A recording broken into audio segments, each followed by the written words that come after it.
Thomas the Tank Engine has worked his branch line for many years and knows it very well.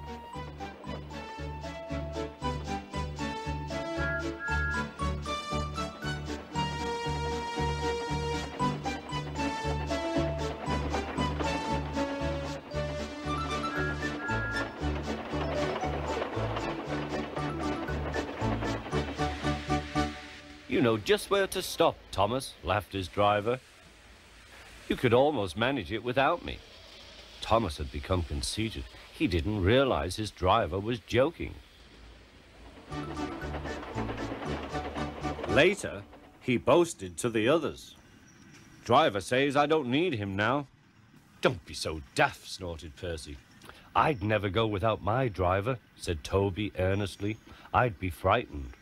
Huh, boasted Thomas. I'm not scared. You'd never dare. I would then. You'll see. The next morning, the firelighter came. Thomas drowsed comfortably as the warmth spread through his boiler. Percy and Toby were still asleep. Thomas suddenly remembered. Silly stick in the muds, he chuckled. I'll show them. Driver said I could manage without him. I'll just go out. Then I'll stop and wheesh. That'll make them jump. Thomas thought he was being clever. Really, he was only moving because a careless cleaner had meddled with his controls. He soon found his mistake. He tried to wheesh, but he couldn't. He tried to stop, but he couldn't. He just kept rolling along. He didn't dare look at what was coming next. There was the station master's house. The station master was about to have breakfast. Horrors! Cried Thomas, and shut his eyes. The house rocked. Broken glass tinkled. Plaster was everywhere. Thomas had collected a bush on his travels. He peered into the room through its leaves. He couldn't speak. The station master was furious. His wife picked up her plate.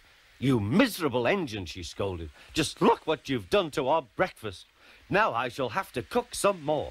She banged the door. More plaster fell. This time, it fell on Thomas. Thomas felt depressed.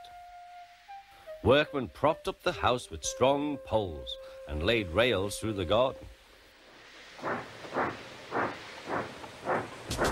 Meanwhile, Donald and Douglas arrived.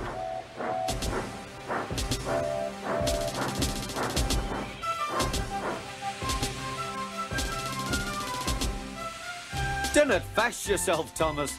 We'll soon have you back on the rails, they laughed.